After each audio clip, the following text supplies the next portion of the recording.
All right. Good morning, good afternoon, good evening, depending on where you are in the country. My name is Jason Flame, and welcome to the Master Motivation Podcast today. We are joined by a very special guest today. We're joined by Matt Page. Matt was born in Turner, Maine. He's an actor, writer, producer, best known for creating the martial arts comedy web series Enter the Dojo and starring as Master Ken. His videos have received over 70 million views on YouTube and has performed the Master Ken live comedy show all over the U.S., Canada, Scotland, England, Wales, Germany, and Australia. He's also appeared in feature films including Sicario, Shotcaller, Maze Runner 2, right behind him, Paper Tigers, and so many more TV shows on Netflix, Messiah, Chambers, as well as NBC's Night Shift and AMC's Breaking Bad. Quite a list. Super honored to have you on the show. Thank you, Matt. Thank you for having me. Yeah, it's pretty exciting to like I said in the interview, my podcast usually we talk with martial artists from all over the country and professional wrestlers, people that have kind of inspired me and motivated me in my life and in my journey. And a lot of people know you as Master Ken, but I thought it'd be really cool to interview you as Matt Page and let everybody get to know you a little bit. So, can you tell me what it was like growing up in Maine? Sure. I think Maine was a great place to grow up. I grew up in a very small town, a log cabin in the woods, a very small, uh, tight knit community. And growing up there, I was at some point really became obsessed with movies and television, and you know went to whatever artistic outlets I could find in a small town, which is usually like the school play and Hmm. community theater, and making sure to take all the art classes in junior high and high school, trying to figure out how to cultivate artistic expression, with what's available. But I'm glad I grew up in Maine. It was a beautiful place, and um, I still have family there, and I love to visit. It's a great place to grow up. Hmm. What were your parents like? What did your parents do? My parents, working class folks, they divorced when I was really young, but I kept in contact with my dad. My dad has been a truck driver for most of his adult life. He was a Marine and a truck driver. My mother cut hair. She actually had so that she could take care of my sister and I. She had a hairdressing shop in the basement of our log cabin, so she had her business at home so Mm. that she could take care of the kids and work at the same time. So we had a full salon. We like no one cut my hair except my mother until I was 18 years old. I was gonna say you always had a fresh cut, right? Always looking Yeah, and good. I remember the first time when I moved to LA and I had to let someone else cut my hair. I felt so violated. I felt so weird that someone else was touching my head. I was like, oh, this isn't the way mom does it. Um, but um, but yeah, they were.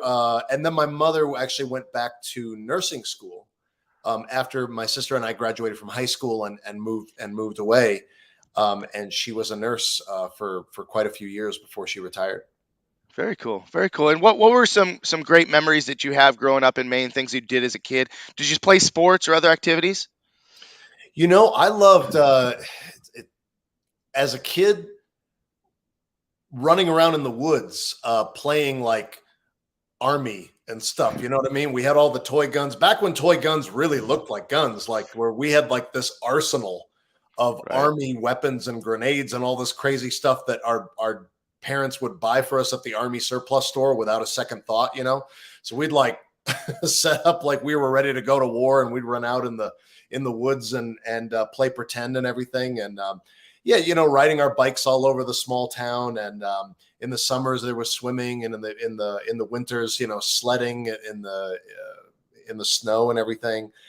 As I got older, I participated in sports somewhat, but I wasn't particularly talented at it, and I didn't really thrive in team sports. I played 2 years of football in high school and just spent the 2 years getting myself folded in half by all the upperclassmen.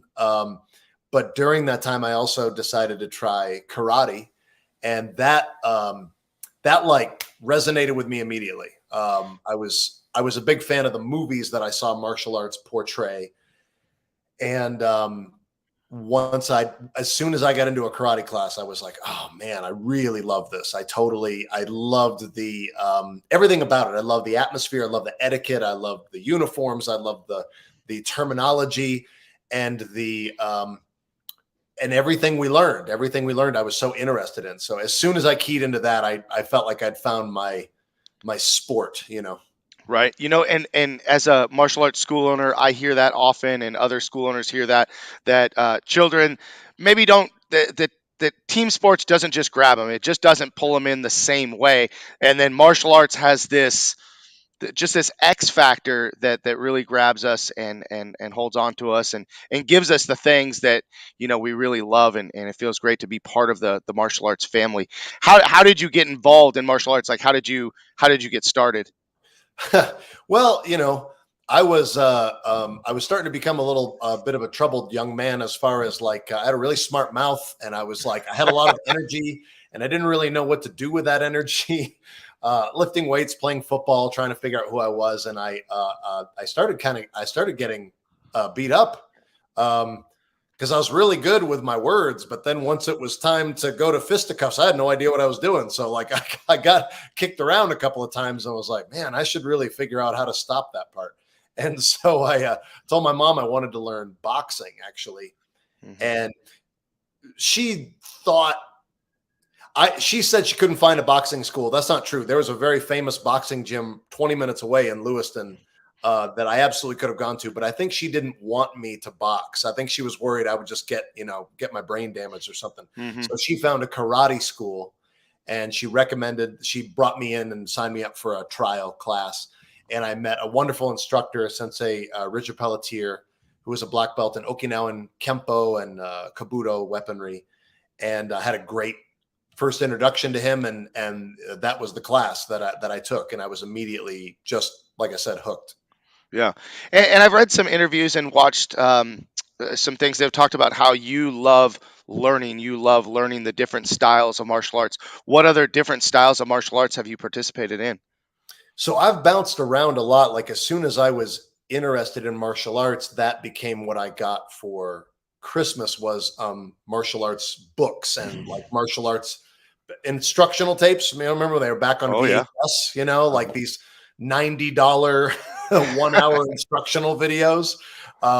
So, I had Ed Parker's book on Kempo, and I had the Tao of Jeet Kune Do, and I had Thai Boxing Dynamite, and I had all these different black and white instructional booklets that I would study. But around that time, the UFC, the original Ultimate Fighting Challenge, was becoming a thing. And so a buddy of mine bought the $1,000 full instructional Gracie Jiu-Jitsu kit. And so he would like watch the tapes, and then he would come into class and tie me in knots and try to, show, and eventually he began to teach me some of that stuff. So we learned an early version off of VHS, which, we were missing a lot of the fundamentals, but we had a sense of grappling before grappling was really as common. And Right. then once I moved away from Maine, I just bounced around. I studied at a Filipino stick fighting school. I would study at an Aikido dojo. I would move around, and whenever, because I was pretty unsettled as a young man, trying to figure out where I wanted to be. And every time I moved to a new town, I would just open up the phone book, look at whatever the closest dojo was, go over there, sign up for some classes, and be there for a few months. And I sort of got these little introductions to all these different martial arts over the years. That's very cool. It's funny you talk about what you got for Christmas, books and videotapes. As soon as I got involved in martial arts, I don't know why, but everybody in my family thought I wanted to be a ninja. So every Christmas I would get a sword, or I would get like, ninja tabby boots, and I'm like, I didn't really want to be a ninja. I just like Right. martial arts, right? You try to So, explain the difference. You're like, no, we don't actually use throwing stars in kickboxing. It's a little different. but those were fun. Those were fun for Yeah. sure. So now you do not own a martial arts school, correct? And never have. Correct. No, and that is something a lot of people seem to assume. But within the backstory of creating the Enter the Dojo show, so when I moved to Santa Fe to go to college, I saw that there was a Jeff Speakman Kempo school in Santa Fe, and I was very excited about that because I had seen the movie The Perfect Weapon. I was a Oh big yeah. fan. Right, Yep. you know this movie. Oh yeah, totally. I had always wanted to learn how to move the way I saw Jeff Speakman move in that movie because I could never really understand it. It was so different than the other things I had studied. So I immediately went and signed up for a class Right. and began training with Tony and Erica Potter in Santa Fe, great instructors, and ended up getting my black belt in Okinawan, in American Kempo. My previous one had been Okinawan Kempo, which even though they're both Kempo, very, very different. And so when I moved down to Albuquerque, Joe Conway, who plays Todd Woodland, Master Ken's faithful assistant, he had just moved into a new space, a really big space for his American Kempo dojo. He was also trained under Jeff Speakman. And so I asked him if he would be willing to let me shoot some videos there.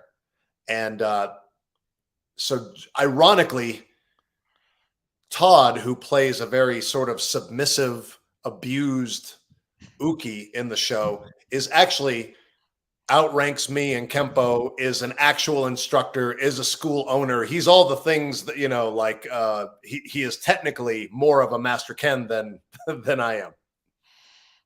That's pretty cool. That's pretty cool. Hey, you know, we have several viewers right now. I just want to remind anybody, if you guys have any questions for Matt, please post them in the comments and I'll read them, or we'll talk about that a little bit. So hope you guys are enjoying this so far. But you know, tell us more about how Enter the Dojo started. How did the Master Ken character come into play? Well, you know, I had wanted to do a martial arts story for many, many years, training in different dojos over a decade. I ended up, you know, you end up with a lot of anecdotes. I had a lot of anecdotes. Some were amusing, some were not so amusing, but I felt like I had an interesting story and I had written out, you know, some ideas about a martial arts story. But around the time I was thinking of starting the show, YouTube was becoming popular and there were things called web series that people were trying to do, like independently produced episodic stories on YouTube. And I worked on a couple of them that were filming in Albuquerque. I acted in one. I was the videographer for another one. And I really liked the idea of the format. I thought, I want to try this. You know, I had been making short films and taking them to film festivals, but I was frustrated by the process because making a short film is time consuming. It's very expensive. You spend, you know, I would spend 3, 4, 5, 6 months making a 10-minute movie and then spend another year taking it to film festivals so that maybe 800 people saw the movie over a year and a half, you know. And I saw this online thing and I thought, well, at least maybe more people will see my work if I do this online thing.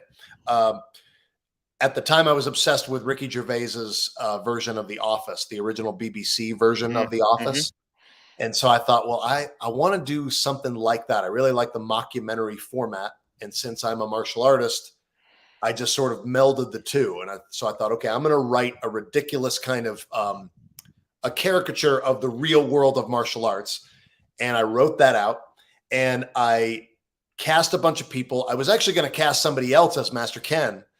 But then I really actually, because I didn't know any actors who had a lot of martial arts experience, I thought I might end up spending a lot of time having to explain what Ken is like. And so instead, I just did a camera test of me with a mustache, playing around with the character, and thought, nah, is this going to be easier? It'll be quicker if I play him because I understand the terminology and the posturing and the attitude of these guys that I've seen in certain dojos. So really, you know, it was sort of a choice of expedience and ended up being, you know, a choice that I'm glad I made. Yeah, for sure. Well, I got a question here, and this is probably a popular question, but Kevin K Swift Kowalczyk wants to know what style is the most bullshit. See, they always want what it's well. So this, I mean, that would have to be in the voice of Ken, right? I mean, and Ken seems to feel like every style is equally bullshit. In fact, that I will say, you know, I know he's asking a jest, but like one of the things that I feel like made Master Ken the most appealing is that for a minute I was going to make him a Kempo instructor. Right. But then I thought, well, there's going to be a bunch of inside jokes that if you don't do Kempo, you're not going to understand. And that's going to pit the Kempo world against everybody else. So Right. instead, I had him just make up his own martial art, which people do. You know this, like people have their own version of their martial arts that they just create. Right. And that made it broadly appealing because then Ken could attack every single martial art equally. And so then it was Ken against every other martial art. And that seemed to help with the appeal of the show. Right, right. Um, So when you first got started, there's stuff all over the internet, all over YouTube, social media in general, TikTok now, and like sometimes you don't know if someone's being totally serious, yeah. right? Or if it's a spoof or a joke. Yeah. But what kind of feedback did you get in the beginning? Were you concerned that you were going to take a lot of heat from these serious martial artists, or was that kind of the point, like maybe to get their goat a little bit?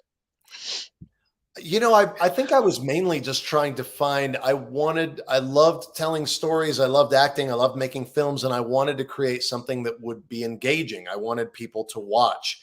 I was conscious that what I was doing was at least a little bit sacrilegious. I'm trying to think if I was that worried. I don't think I was worried initially. I think I only became worried as I realized that some people online didn't know that we were kidding. Right. That was the thing I was surprised about. There were people messaging uh, us saying, like, you're going to get people killed with these techniques. I don't know who this guy is, but he shouldn't be teaching. And we're thinking, oh man, people think this is a real thing that we're doing. They think it's like a real documentary. And that caught me by surprise. In fact, one other story that I tell is that I remember coming home one day and opening up my messages, and I saw that I had a message from Ed Parker Jr. Hmm. And I was like, oh no, I didn't think he would see it, and I thought he was going to be like, you've disrespected my father's legacy. There are two men outside that are going to teach you a lesson, Right. and I opened the message and he was so cool. He was like, you nailed exactly what people talk about behind closed doors about what is wrong with the world of Americanized martial arts, And so he was so gracious and so fun to talk to, and he was so excited about the show. So yeah, it seemed to help that we did rile people up, but the people who really understood became really passionate, dedicated fans. Nice. Well, I want to share this with you. Kevin also said the show's genius. Great work on the project from me and everyone in our industry. Uh, I think hope to see you at the Hope to Super see Show you at the again. Super Yeah. Show. Yeah, yeah. Thank you, Kevin. I hope so too. I love the Super Show. That's a great event. Yeah, that's a good time.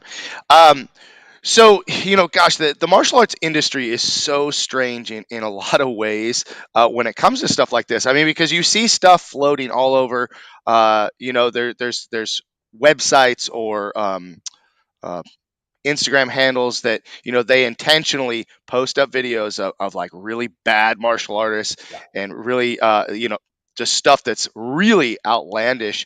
Um, how do you continue to separate yourself from that, and how do you continue to come up with new content? Because I mean, you've been at this a while, and you're still coming out with great stuff. So how do you continue to do that? Well, the new content is easy because every time we think that, in fact, in a weird way, a lot of things have come full circle. Um, People recently, years ago, I created a move called the Thrust of Freedom, where Master Ken basically does a hip thrust as a weapon. And very recently, people have been sending me a clip of, I don't know if it's John Jones. It's a UFC fighter who is in north-south position on somebody in the octagon and is thrusting their hips down on somebody's head as a strike. And so every time I think that we've gone too far satirically, somebody sends us something where it's like, no, this is happening in real life. So the good news is I don't know if there is an end to what we can critique in the martial arts world or in the self-defense world, because there's the martial arts world and every martial art that involves. There's sports like boxing, kickboxing. There's military. There's the Second Amendment crowd. There's all the gun defenses, all the tactical stuff, knife Right. fighting, stick fighting. There's so much material. I feel like it's endless what we could critique and satirize. Right. Do you ever see Master Ken having a movie, an Ameridote movie? Is that Yes, in fact, we've gotten close to that a couple of times. The problem is that what has happened a few times in the past is that I'll write a bunch of stuff that I really like, that I think would be really funny, and then over the course of time, getting something funded that is like a feature film, particularly in today's world. Today's world, there's I was just talking to somebody yesterday about how the gap between small independent productions and massive franchises continues to broaden. The gap just keeps getting bigger and bigger, where it's like it almost seems like you either have to make your movie for $1 million or $200 million. It doesn't seem like there's a lot of mid-range productions. Mhm. So anyway, every time I get antsy, I cannibalize my own scripts and just take a bunch of stuff that I wrote and I put it on YouTube. So I've had pieces of movie scripts several times over the year, and then when I get impatient and I'm like, I'll just make it myself, and then I just make it for the fans. So, but I would really love to do a Master Ken movie to sort of bring him into a more cinematic kind of world, and especially if we got the opportunity to overlap with a lot of other martial artists who make films who I really enjoy watching and would love to work with. Very cool. Hey, a couple people commented. Conrad Ercolano, he wants to see a Master Ken's origin story. That would be great. We get that a So, lot. Yep. and then Roger Cowan, let's all petition to get Master Ken a cameo on Cobra Kai. I 100% agree with that. I 100% agree. I would love for Ken to be able to enter that world as well. That would be great. Well, while we brought that up, what are your thoughts on the current season of Cobra Kai, or just the series Cobra Kai in general? I need to see the new season. I'm not 100% caught up. I think it's great. I really do think they've done a great job of modernizing the idea of it, and sort of poking fun at the action movies in the 80s were so full of sincerity, like macho sincere, like when they played the 80s music, like they weren't making a joke. We were like, we were serious about those movies. And I think they've done a great job of sort of poking fun at the original stories while also capturing the heart of those stories as well. So they've done a great job. And also, I have some young cousins who love the show so much, and they didn't really know about Karate Kid. So it's also done a great job of introducing it to a whole new generation. All of a sudden, they're interested in martial arts in a way that they weren't before. So, Right. yeah, they've done a great job. Yeah, it's been pretty cool. I enjoyed the last season. I finished it like a lot of people did on New Year's Eve, and the rest on New Year's Day. And some people, man, they're just watching it like they're like, I watched it 5 times. I've already seen it 5. I'm like, holy cow! It's kind of neat. What I really love about it, Conrad brought up origin story. I just love those little bits that they kind of have the flashbacks, or you kind of see like they actually put one of the deleted scenes from the original Karate Kid in this one of the episodes in this last season. So Yeah. stuff like that. I'm hoping season 5 maybe we'll see some more stuff. Backstory on Mr. Miyagi or something like that. But Yeah. anyway, so let's talk a little bit about how you talked about getting into theater, school plays, and stuff like that in high school, I believe. And is that where the all that energy came from to get involved in the movie industry? Yeah, I just loved as a kid. I really loved movies and television, and I was interested in figuring out how they did those things. Even when I was a kid, I would watch the Three Stooges, and I would mimic what the Three Stooges did, and I would get laughs at school. And I was trying, it's like I really enjoyed performing. As soon as I got a taste of performing, like hearing laughs or hearing a response from an audience was really exciting. And then on the other side, seeing imagery that I really wanted to replicate. I liked the idea of creating images. And my mother got me a video camera when I was like 16, I think. And I immediately went to work just making little animations and little, short movies with my friends and stuff. So I was always interested in pursuing that, figuring out how to make things like the stuff that I enjoyed watching. Yeah. What were some of your growing up? What were some of your favorite movies? What were the movies that really inspired you, or you just really enjoyed watching? Yeah, it was kind of two categories, which it makes sense where I ended up. I really liked comedies, and I really liked action movies. So I would Hmm. watch Chevy Chase and Bill Murray and all the old Saturday Night Live crew in their feature Yeah. films. Um, Caddyshack and Funny Farm, and around Christmas time, always watching like Scrooged and Ghostbusters, all that stuff. And then on the other end of the spectrum, watching now in retrospect hyper violent American action movies, like watching Steven Seagal, break people's arms and their necks and everything like that. Watching Jean-Claude Van Damme, Jeff Speakman, Steven Seagal, Jackie Chan when he made his American crossover with stuff like Rumble in the Bronx, just being a fan of those two genres. I watched a whole variety of films, but I feel like those are the ones I went back to the most often. Yeah. And how did you get involved? How did you get your first break in a movie? Gosh, it's like so many it's like 1,000 baby steps, it was so many small steps, from like community theater to going to film school to making a little independent film when I was a student, which got me an agent because I played a small part in the film, and an agent saw it and said, "Hey, you should audition because I could probably get you, a little bit of work." And then getting my SAG card on a movie, getting cut out of that movie. I got my SAG card, but I got cut completely out.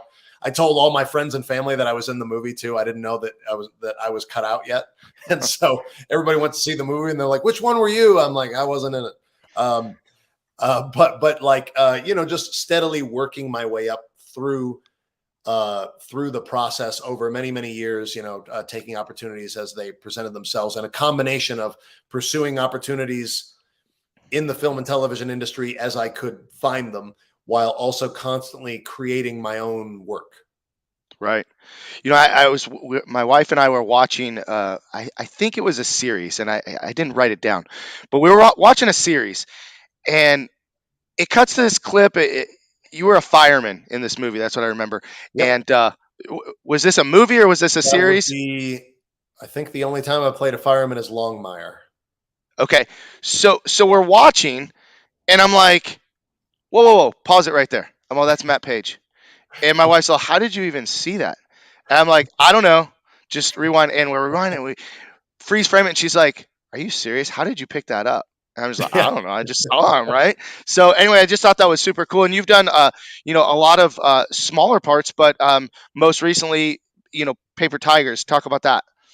Yes, Paper Tigers is probably one of the things I'm the most proud of ever working on. That was a great project. They reached out to me. It took them 10 years to make that movie. And Mm, when they were finally close to financing, um, a mutual friend, a stunt coordinator that I had worked on a movie called Odd Thomas with Anton Yelchin. I had been in that movie, and the stunt coordinator, Al Goto, was a friend of one of the executive producers, Yuji Akamoto, who was the bad guy in Karate Kid Part 2. mm. And has made an appearance recently in Cobra Kai. Anyway, Al connected me with Yuji, who connected me with the director. We had a great conversation. They sent me the script. I loved it. We had a conversation about the movie, and then I didn't hear from them for a year and a half. And I thought, well, I must have blown that interview. I thought it went really well. And then they reached out to me, and I had done an audition tape mainly of kung fu moves because I didn't know kung fu. So they sent me a bunch of sequences to see if I could move in a way that was convincing. So I sent them an audition tape they sent me some weapons forms, some empty hand forms, some sequences, punching and kicking sequences. So I did my best to mimic those. Mm-hmm. And then out of the blue, they called me and said, "Hey, we're greenlit. We want to offer you the part of Carter. We shoot in 6 weeks." And I was like, "All right, let's do it." And so I was in LA within 10 days of that phone call, memorizing as much kung fu choreography as I possibly could.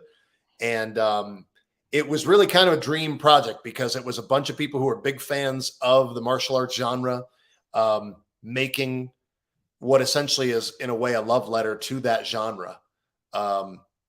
And it was a blast. Everyone who acted in it, everyone who worked on it, Bao, the director, Alan, the producer, Daniel, another producer, and my co-stars Elaine and Ron and Mikhail.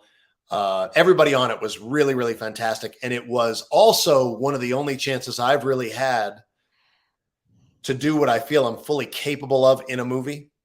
Um, we would do a scripted take exactly as Bao wanted, and then he would say, "All right, this one is your guys' take. So do what you want to do." And so we would constantly try to come up with more jokes and improvisation and try to add layers of options in the editing. And we managed to get some of that stuff into the movie, and it seems to really work because people really enjoy it. And you can't do that on every set, which I have found out the hard way.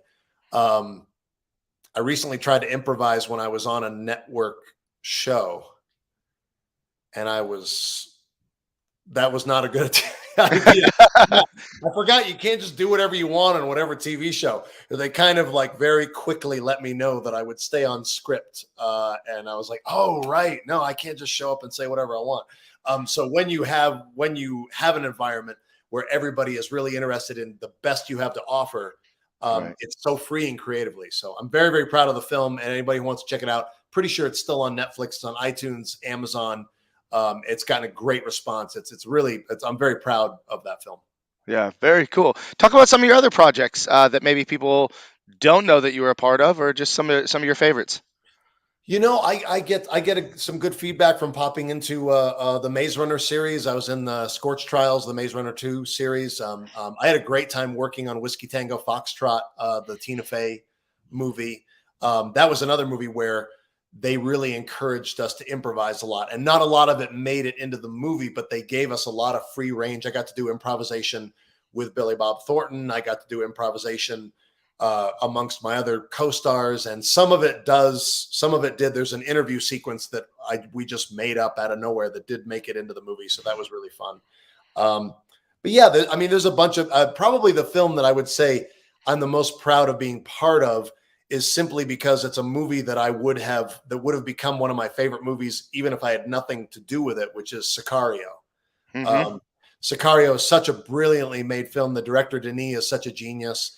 Got to work along. I was only there for a half a day of rehearsal and a day of shooting, but that's one of those weird situations in the industry where you're just in the right place at the right time, and next thing I know, they call me over for rehearsal, and I'm there with Roger Deakins, who shot all of the Coen brothers movies, world renowned, one of the best living cinematographers in the business, and Emily Blunt and Josh Brolin and Benicio del Toro, and then local actor guy, with two lines where I'm like so nervous, but I'm also so excited being around people whose work I have such immense respect for.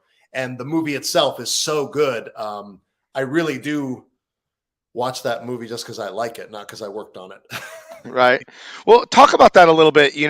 Being on set with world renowned actors and directors, cinematographers. Mhm. That nervousness, that feeling that you have.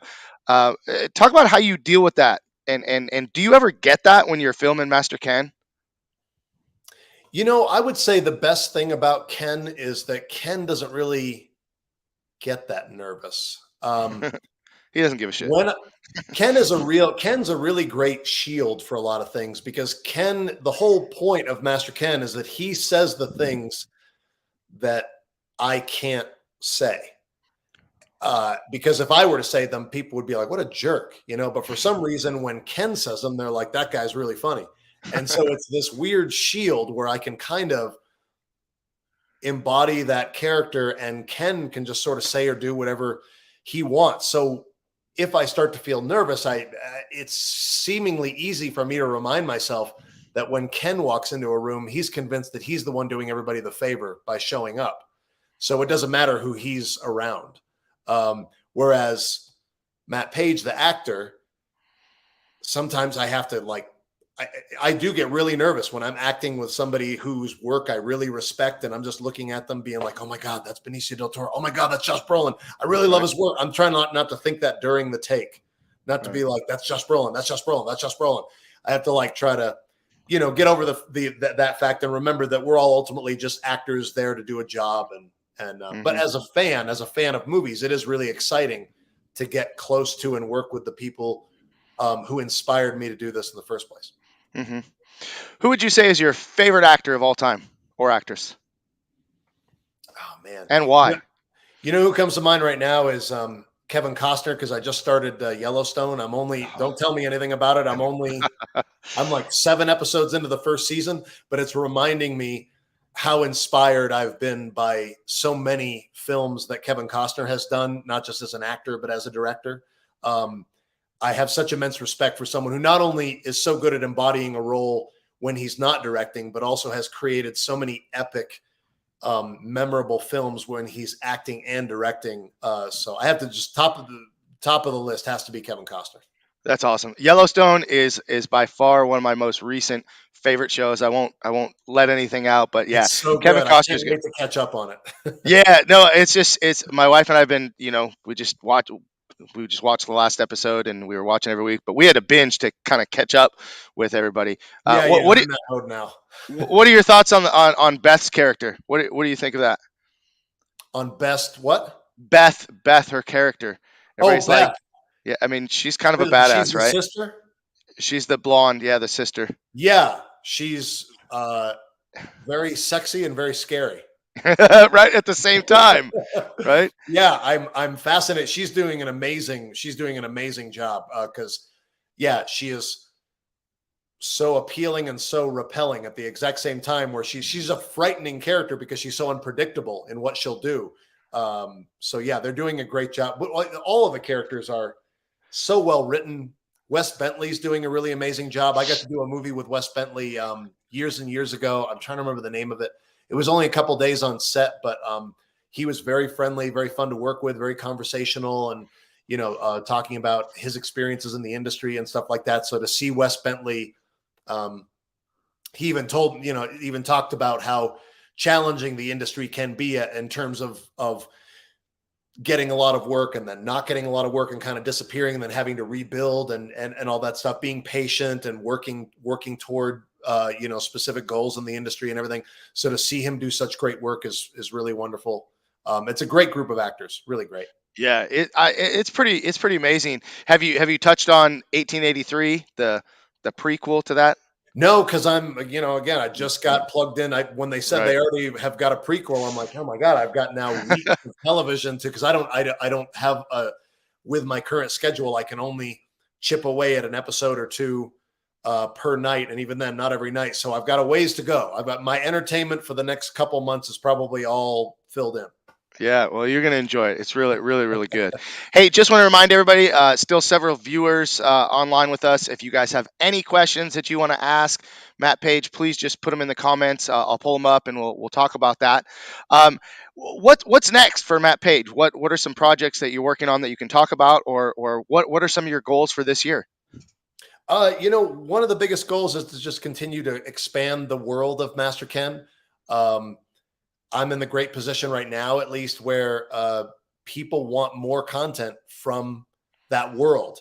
And I'm really glad that they do. So I want to continue doing that. I want to continue to bring on more special guests. I want to continue to play with the format. We have a lot of fun ideas about branching out and trying things that we haven't tried with the channel, which I think the fans are really going to like some of the ideas that we have. And also trying to get back to more episodic content because we've had a lot of luck with freestanding content where it's just like very clear, straightforward, one episode at a time. We introduce a concept and there's a beginning, middle, and end, and we don't continue it. But I really loved making the original Enter the Dojo show, and I really enjoy sticking with some characters and watching them face challenges and progress. So we're working on something like that as well. And then, I've written a couple of other projects that I'm hoping. I don't want to jinx it, but there's a couple things that are moving right now in a certain direction where we might be able to introduce some new stuff outside of the world of Master Ken as well. So, Nice. Is there a favorite episode that you had fun shooting, or just kind of looking back? Favorite episode of Master Ken? one of the ones that comes to mind is the season opener of season 4, the final season that we did of Enter the Dojo, where Ken ends up in a fight in an alleyway with a bunch of different stylists. There's like a Kempo guy and a Krav Maga guy and an MMA fighter. And not just the writing of that episode, which I was really proud of, but the style. We shot it in a way, it was like a test run for me to see if Ken could be in a more cinematic setting instead of the shaky cam mockumentary style. And it Mm-hmm. really worked. I really feel like it was a really well-made episode. I thought it did really well. And so ever since then, I've been wanting to experiment more with putting Ken in a more cinematic setting and seeing what he does. Mm-hmm. If you could work with anybody in the movie industry right now, who would you want to work with that you haven't worked with? You know, gosh, I mean, I have my favorite directors. Like if I could, Robert Zemeckis is my all-time favorite director. So being in anything that he ever did anywhere ever would be amazing just because his films mean so much to me. As far as the martial arts world, I really want to create an opportunity in the world of Master Ken to bring Jean-Claude Van Damme into that world Oh, somehow. I don't know how. I don't know what the likelihood of it is, but that is one of my long-term goals, is to somehow get Master Ken and JCVD in the same space at the same time and just see what happens. that would be great. That would be pretty cool. I could definitely see some scenarios where that would be pretty great. Yeah, yeah. How about on the martial arts side? Is there a specific martial art that you would like to study more of, or get more involved in? There's so many. I would say on my mind, like I've been reconnecting with Brazilian Jiu-Jitsu lately and training more in that and really, really enjoying it.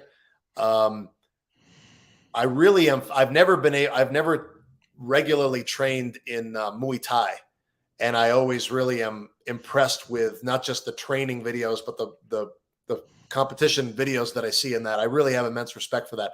But my problem is I'm interested in all kinds of stuff. I mean, I've always wanted to study Hapkido. When I got a taste of Kung Fu, I was really, really interested in Kung Fu. And a lot of times my issue is that um,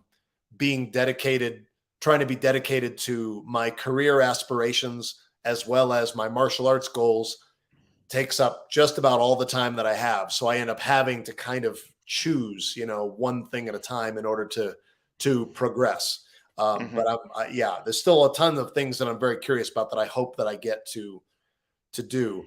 And one of the things that I have realized that I'm trying to take more advantage of when I used to do live appearances as Master Ken, because I do live performance, I've done it all over the world.